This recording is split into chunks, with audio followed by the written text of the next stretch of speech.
Good morning and welcome back to this Peugeot partner micro camper build. As you can see, we're not actually in the micro camper at the moment, but I'm actually out with my granddaughter. This is Freya, who's a Transylvanian Hound.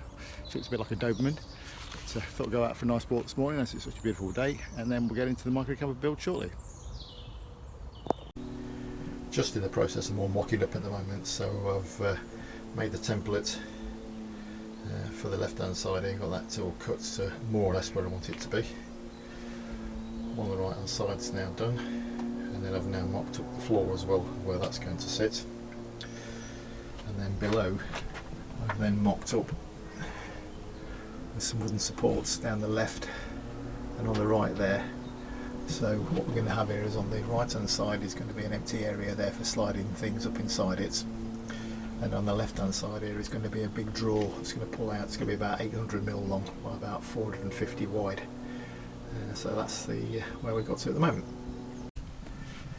Right, this is my drawer now mocked up. I've got some runners on order, so they'll be arriving hopefully on Thursday or Friday this week. It's Tuesday at the moment, so yeah, I'm going to go as far as that with it for now. This piece is loose at the moment because obviously I'm not quite sure what my distance is going to be once I get the runners on there, but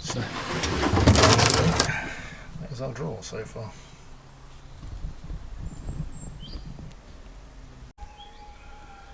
I've just cut the ply section for the top of this panel here, and also with some offcuts of carpet I've just made sure that they will fit in with the plastic sections on both sides there, so obviously there's no problem then all around the window edge etc around this plastic section, that at least I know that when I come to carpet it there's not going to be a problem there.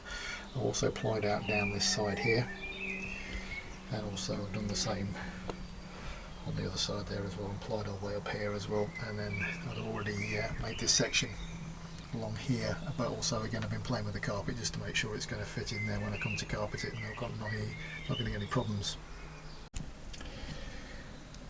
Over the last half an hour or so I've created this backing board here, and then there's also one on the other side, because potentially what we're going to be doing is the drawer will come up to this side here or somewhere around there, and then the other access area for storage will be on here, and then over the other side of this area here up to the end of where the plastic is, where about that mat is there now, that will end up being another storage area that will be accessible from the inside of the vehicle.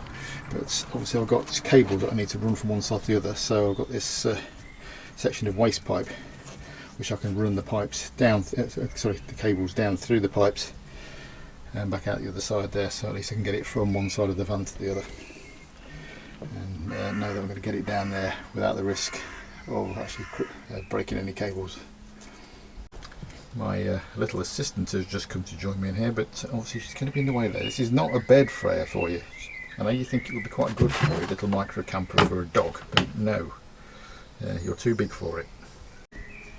So the next job I'm going to do now, I'm going to get the floor back in here and mark up for where these holes need to be drilled for these pipes to come through. And there we are, that's it now with the pipes poked through. Not sure whether I'm going to keep them that length or whether I'll just cut them off at some point level with the floor.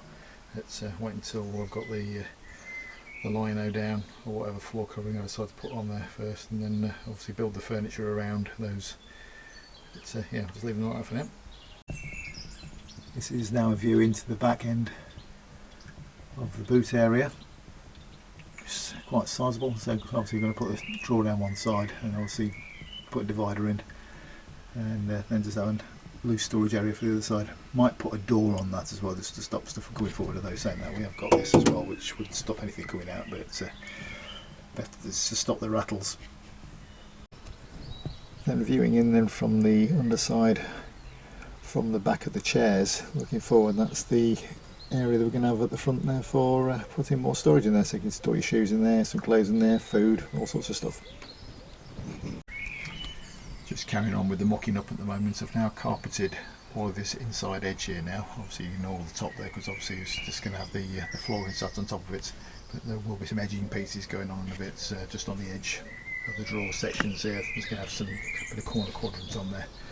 But, I've linoed out the inside of the drawer. This section here is not fixed down at the moment, but somebody can see now obviously how the drawer is going to slide in and out of here. So I'm going to carry on now. The idea is I'm probably going to fit a bracket into the floor underneath on this left hand side here, so you don't see it, so at least when you look up the inside of there, there's not going to be anything to catch anything on. That's now the drawer system now more or less complete. Just got to clean it up, put some corner sections on there now. I've carpeted all up the back there now, so that's completely finished there. The floor is just sitting loose at the moment, so I'll probably have to take that back up again. And then the other thing I've just done is I've just future-proofed this slightly by adding in 2 more holes with some conduit in there, just in case I want to run any extra cables out there. In fact, what I might do is run the 240 volt down one pipe and then run the 12 volt system down another pipe, just to keep them separated from each other. So the next task is going to be to build the kitchen pod, which I've already got it as a kit. I just need to put that together. I'm just now mocking up the cooker pod, and obviously because of this pipe work that I want for, or conduit that I want for the wiring, I've had to just get the holes cut through the floor there. Also I have to cut around the wheel arch with the cooker pod as well, and then this bit up the left hand side I'm going to be putting in. I've had to scribe all that in because the shape of the van's slightly out of square. But we'll start building the unit now. That's the kitchen pod now mocked up.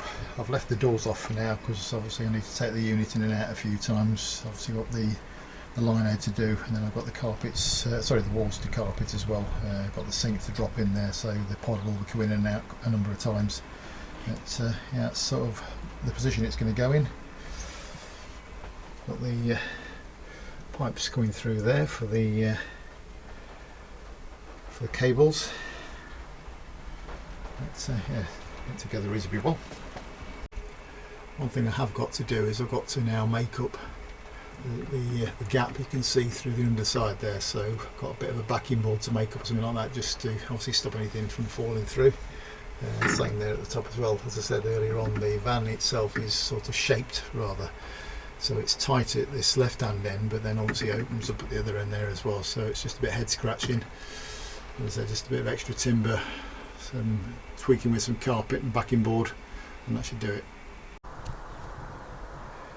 As always with these camper projects, they're a bit of a work in progress, and you sort of have one idea and then decide to go different routes. I've now made the bed section up, which I'll fit in a minute, but I've had to now extend this piece of plywood, so I've actually changed it to the one I did have in there. So it now allows obviously for the bed section to go in there, and also the backrest as well.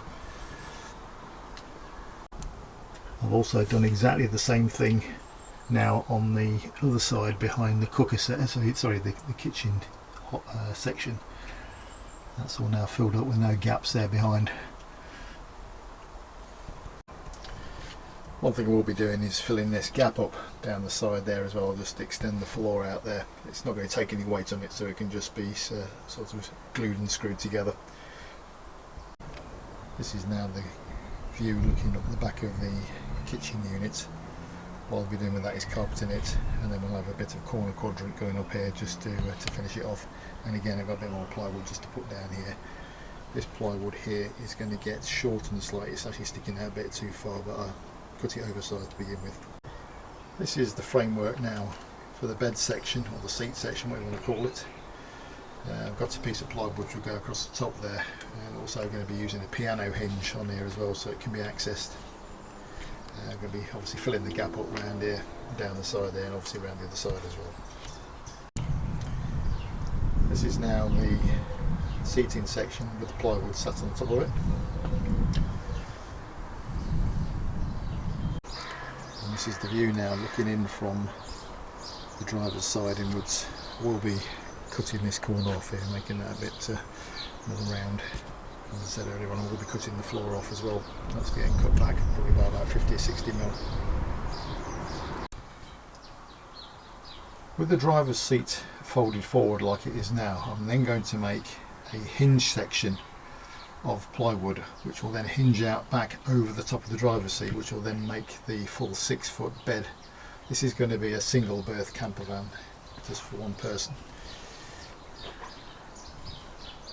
that's where we've got to at the moment.